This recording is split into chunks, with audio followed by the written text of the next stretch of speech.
Did people volunteer to become Finally. gladiators? Absolutely not. You volunteer Oh, you gotta be joking. dying a horrendous death here to become a gladiator. They were all slaves. I am absolutely flabbergasted. I'm Spartacus. No, you're not. I'm Spartacus. You wish. I'm Spartacus. No. I'm Spartacus. Anyone but you.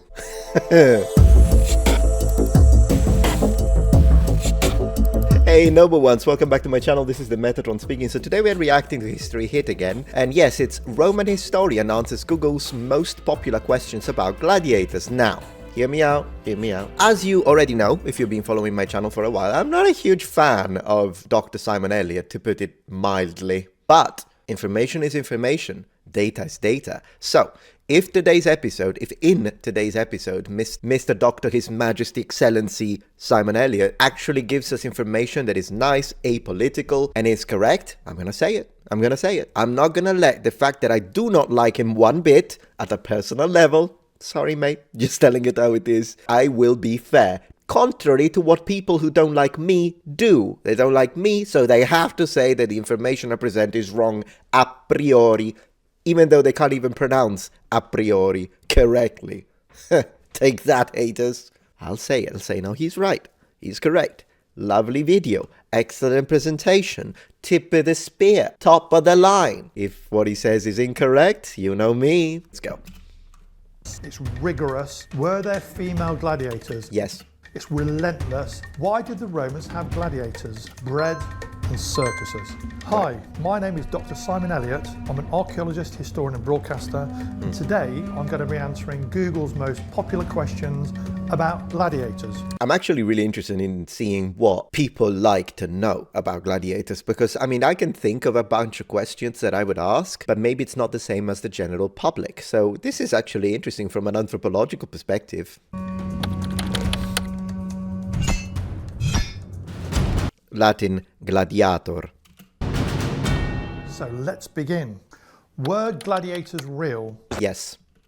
Well, based on the tens of thousands who would have lost their life in the arena of the Colosseum, the answer is absolutely yes. I don't like his answer already. We're not starting strong because he could have just said, based on the evidence we have, which is overwhelming, mosaic, mural, statuary, literary mentions, archaeological goods, absolutely gladiators were a thing, they were real, and in fact they were very popular not only in ancient Rome, which is the culture that we usually associate them with, but in ancient Greece and in a lot of other cultures. No, instead he chose to say tens of thousands have lost their lives, and this reinforces this misconception, which I'm sure he's aware of, that gladiatorial combat was so deadly. Ave Caesar morituri te salutant, I'll address it because that one is also a little bit of a myth. It was said, but not in a gladiatorial context. So it reinforces this idea that Hollywood and the movies push forward that gladiators kept dying and dying and dying. And did some gladiators die? Yes. But the percentages weren't as high as you would imagine because gladiators were expensive to train. So I don't like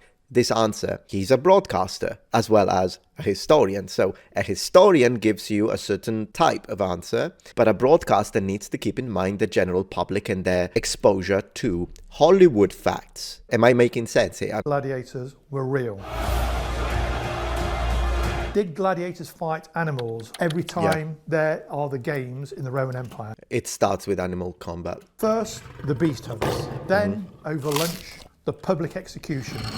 And then public executions, by the way, Seneca mentions them, in fact he complains about it, is where most people died in the arena. They involve criminals. So it was basically a spectacle of what would have been capital punishment. Afternoon gladiatorial combat. This is a set-piece event, always the same. You would have specialist gladiators and specialist beast hunters fighting the animals, and gladiators could take part in the beast hunts at the beginning of the day's entertainment, but more often than not they didn't because they were so expensive. Then if you Exactly.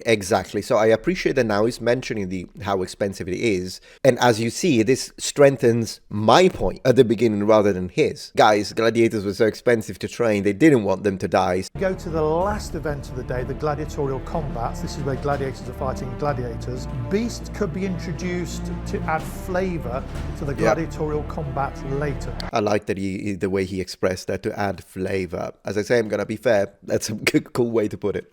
Next question. Were gladiators slaves? Well, in the Roman world, the levels of society were at the bottom slaves, then freed men who were former slaves who'd been freed or manumitted, correct, and then free men who'd never been slaves, and then aristocrats above them. So slaves are at the bottom with no personal agency whatsoever, and gladiators were slaves. How did people become gladiators? Oh, wait. I'm sorry, what?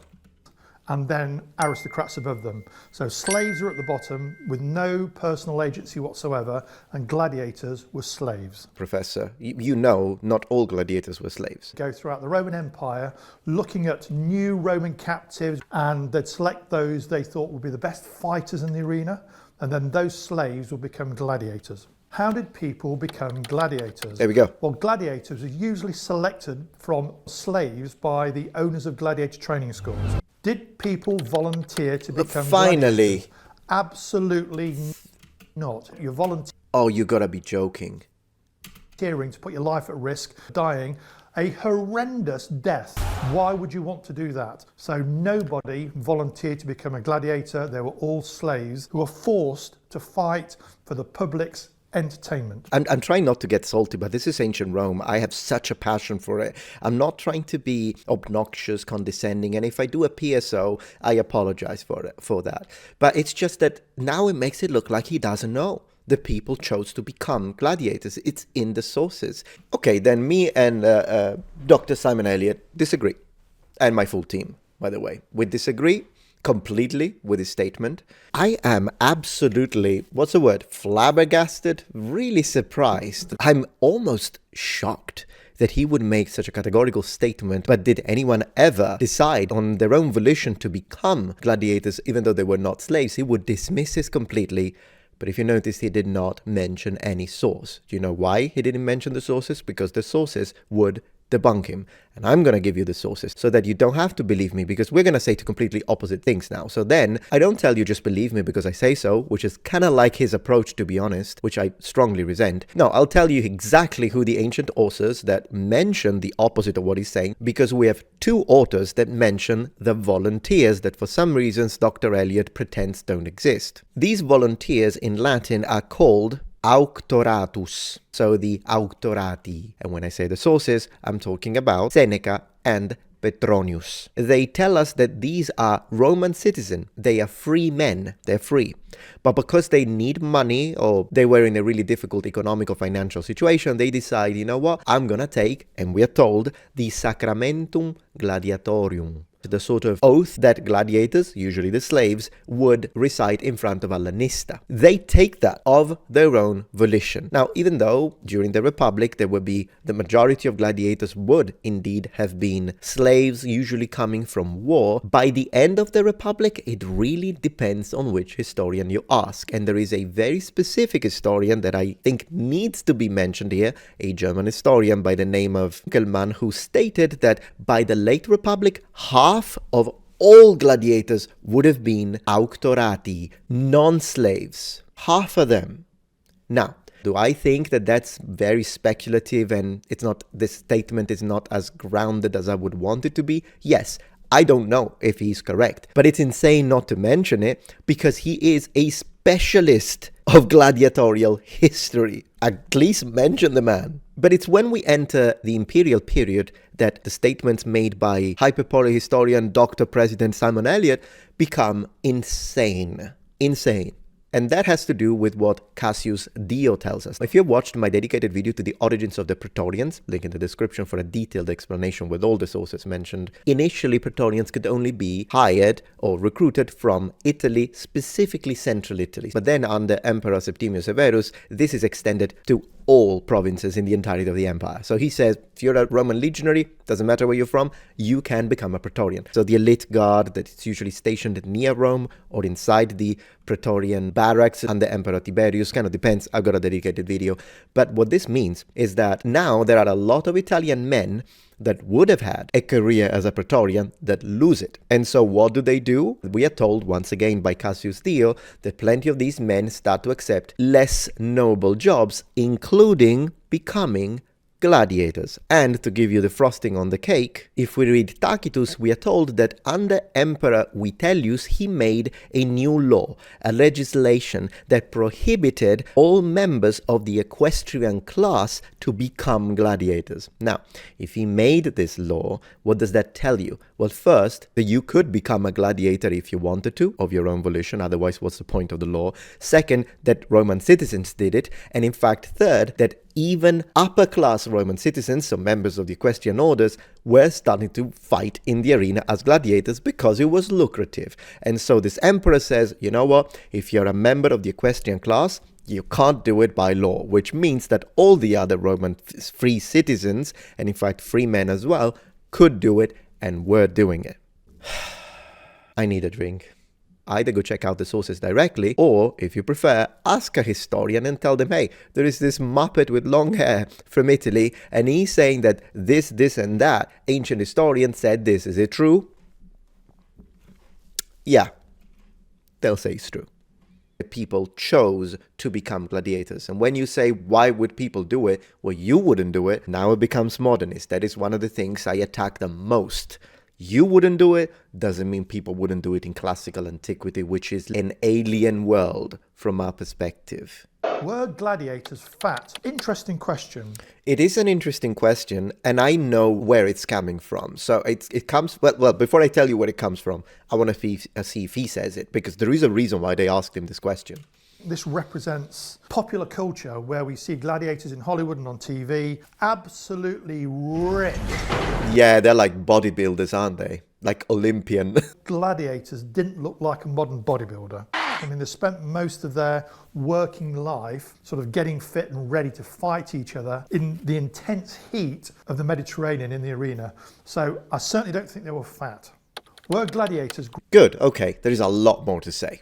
First of all, I appreciate that Dr. Elliot kind of helped demystifying this idea that gladiators were fat, because believe it or not, yes, there are blogs, there are articles that have been written, and you'll find them on the internet, that actually push this idea, no, gladiators were fat, gladiators were fat. It's just a stupid thing to say. However, that's why that question exists in the first place, because people are pushing this idea. So now, Professor said, no, they were not fat.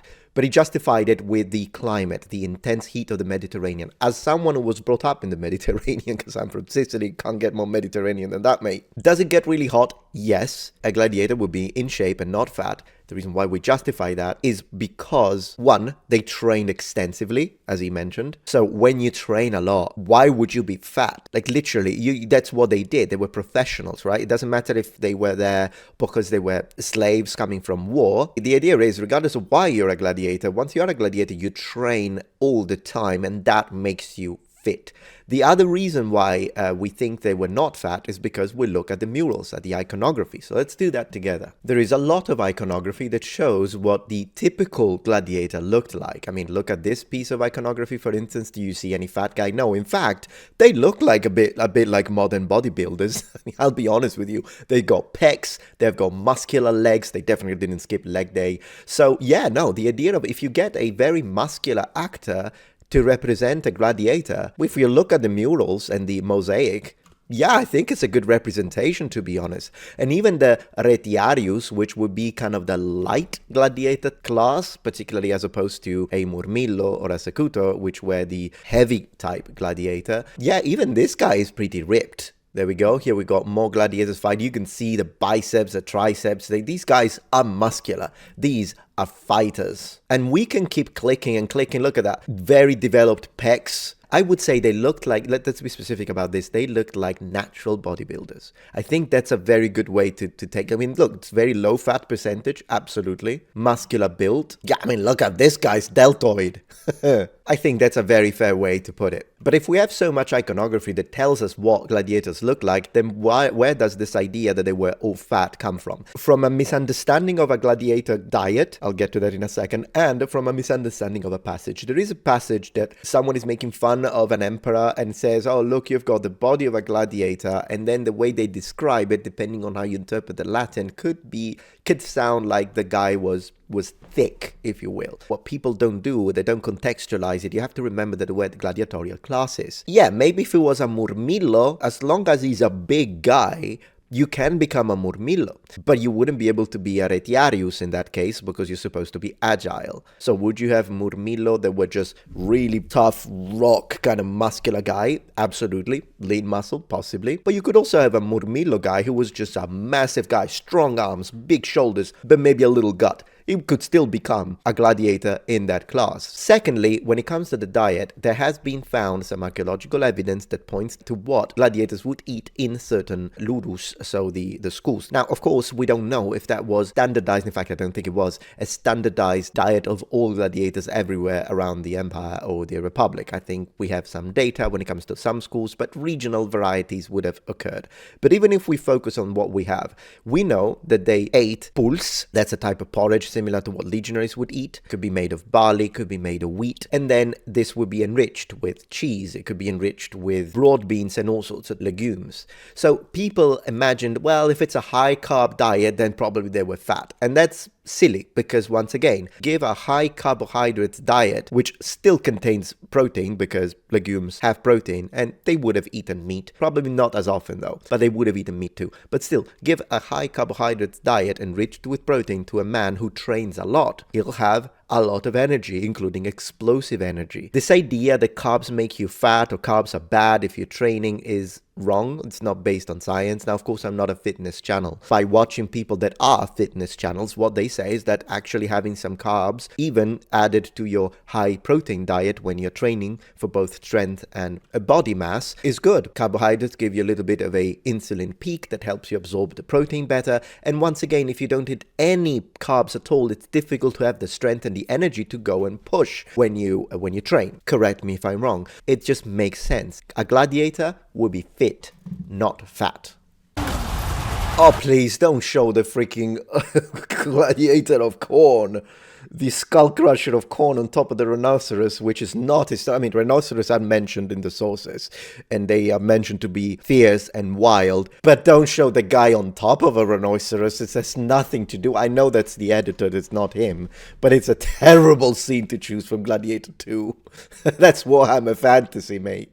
Did gladiators fight to the death? Gladiators did fight to the death, but it's also worth bearing in mind that actually gladiators, despite being slaves, are exceptionally highly trained, often make vast amounts of money for their owners and the people sponsoring them or betting on them. If someone asks, did gladiators fight to death, I would say it did happen. I do believe that is a much better way to answer a question if you need to keep it simple. Because if you say, yes, they did fight to death, then people are going to go away from this presentation thinking, oh yeah, okay, so it's just like in the Hollywood movies, this, which didn't happen, by the way, and Gladiators Die and all of that, and they maybe occasionally survived. Gladiators, when they lost the combat, weren't killed in the combat. Sometimes, though, they fought to the death. Yeah.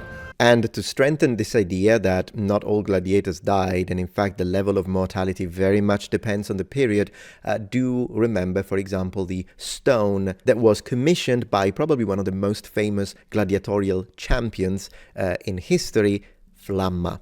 Now, Flamma was a Syrian gladiator, extremely successful. He won his freedom.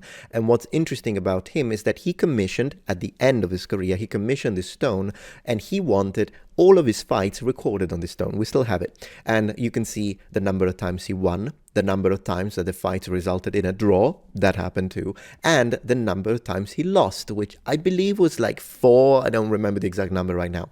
But he lost a few times, and he still didn't die. So that kind of tells us that, yes, not all gladiatorial fights resulted in the death of the gladiator. Now, how many did? Difficult to say. But as the professor said himself, yeah, it would have been very expensive to train gladiators, and just throwing them away in every match would be crazy. Were gladiators Greek or Roman? Both. Greek or Roman. Gladiators would have come from everywhere. The Roman Empire, it's a pan-Mediterranean empire, so they could have come from the Greek world and the Eastern Mediterranean, the Roman world and the Central Mediterranean, the former Carthaginian world and the Western Mediterranean, and a lot of gladiators were actually opponents of the Romans, who became slaves. They could have been Gauls, they could have been Germans, they could have been Britons, they could have been Persians, they could have been North Africans.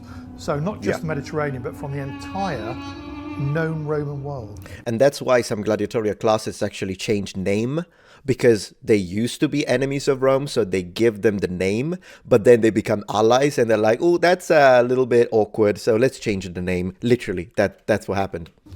Word gladiator fight stage. Well, so in Roman public entertainment, you have the theatre, posh, the Odeon, a theatre with a roof, the circus or hippodrome, where you have chariot race, not particularly brutal, and then very, very, very brutal, the arena, the amphitheatre, and that's where gladiatorial combat took place, where people are effectively being killed for public entertainment. Gladiators were dressed theatrically to... See, for instance, when we hear the word Ave Caesar morituri te salutan, so Hail Caesar, those who are about to die salute you, that was never uttered by a gladiator. It is a real statement mentioned in the sources, but specifically when it comes to criminals. But then again, in movies, it's always connected to gladiators. Gladiators are saying that. And so now you create this wrong perception that gladiators are about to die, because gladiators die all the time. No, it was criminals. It was specifically condemned criminals who were about to die, but putting up an entertainment, if you will. To represent different kinds of fighter. You would have the Thracian, who was dressed as a warrior, would have been dressed. You have the Samnite, who would have been dressed as somebody from the Apennine Mountains fighting the Romans. Famously, you have the Rotarius. The Rotarius has got the trident and the net, representing the fisherman. One of the things you have in a Roman amphitheatre usually is a central stage, which will go up and down into the undercroft. That stage would be dressed for whatever event's going to go on above in the arena. Once it's back up again, so if it's part of the beast hunts, it might be a jungle or something like that. Right. And that's a naumachia. Yeah, so the naval battle, the water battle. I think, though, the question from the person on Google, when they asked if it was staged, they meant to say if it was similar or akin to a wrestling match. So there isn't actual... So, like, for instance, wrestlers are very capable fighters, but they're not actually trying to hit each other. They're putting up a staged fight, usually. That would not be the case for gladiators. I think gladiators did have a theatrical element, as the professor explained, but they were also actually fighting. So at the end of the day, gladiators would be, I think, an 80% MMA, 20% wrestling, if you really want to look at it that way. I do not believe that most gladiatorial fights would have been staged. It is possible that maybe some would have been. It is also possible that they actually tried not to kill each other unless it was one of those situations where they would. Some of the stuff that they would do maybe to begin would have been to look, oh wow, look at what they can do type of thing. But they were fighting. Executions, it might be grandiose theatrical ways of executing people, maybe representing sort of events from Roman mythology. If it's gladiatorial combat, it could be recreating something from, say, the Punic Wars or the wars against the Hellenistic states. Huge, huge difference between the super rich and everybody else. One of the ways you can get rich quick is through gambling. If gladiator fights were staged, that would actually go against that, so not that many were staged. Very good. Okay, I agree with him there. Gladiators vegetarian. This references a popular sort of idea that gladiators were fed on some kind of vegetable gruel. They certainly had a very, very high carb diet because they needed to be able to use energy all the time. The gladiatorial combats were the last thing that happens of the three key events in the arena. So the gladiators are going to actually have to wait around a lot. They're going to need a diet that's going to keep them ready and fit, etc. Certainly don't think they were vegetarian. Next question. Yeah, I agree. I don't think they would have been vegetarian. And also, meat, even when you look at military food, which I believe could have been similar to military diet, a lot of things are mentioned, legumes are mentioned. Meat is mentioned. It's just usually legionaries don't eat game. Again, there are a couple of cases in the sources, but they do underline how special of an event was and how legionaries weren't used to eating game, which kind of tells us that it happened, but only in extreme situations. Legionaries would carry around flocks and herds. It's just I don't think they would slaughter them very often. And in fact, it is in the late imperial time that they start eating meat even as often as twice a week, which kind of tells us that probably didn't happen that often, maybe once a week. But then again, lard would be an exception. So that probably was consumed more often. It really varies. How did gladiators train? Well, gladiators train like a normal Roman soldier, where they're trained for hand-to-hand combat. Ultimately, because the gladiators at some stage are going to be fighting for their life. The Roman military, certainly throughout the first part of the Roman Empire, was largely fighting for a show. A heavy infantry army where the troops are told to wield the gladius and the scutum shield. That's a dura Europos. And all their equipment in a certain way. There's a set training regime. Gladiators, even though they have a far greater diversity of equipment and military weaponry, are also taught to train in a very fixed, specific way. Next question. Okay, let's see the female gladiator part. Were there female gladiators? There's a debate around this. We certainly have examples of the bikinis worn by female gladiators, which have been on display in various museums around the world. And we have also we have depictions to show them with their breasts naked. Depictions in Roman contemporary artwork, Yep. on painted wall plaster or in mosaics. In my opinion, there were. And they were called... I agree, gladiatrix. Gladiatorixes. Gladiatorixes? It's gladiatrix. Once again, don't use the term in Latin if you don't know the term in Latin. I mean, I'm not trying to be hateful, but I'm saying, just say, I don't know, whatever. But then again, he did mispronounce Senatus Populusque Romanus completely when he used the Latin, so it is what it is. But there were certainly female gladiators. I agree with him. Okay, so as always, I don't react to the whole thing. I'm going to leave quite a few sections for you to go to the original video and actually give them the view and finish the episode. As always, I'm not a fan of Dr. Elliot. It is what it is. I mean, I did come here with an open mind, but it appears that, yes, even though we did agree on a few things, some of the key elements we disagreed, and I disagreed with the presentation. It is what it is. But anyways, I hope you liked it. You'll find a link in the description box and as a pinned comment to the original video. So go watch it, give it a like if you enjoy it. And thank you very much for watching. I'll see you tomorrow, noble ones.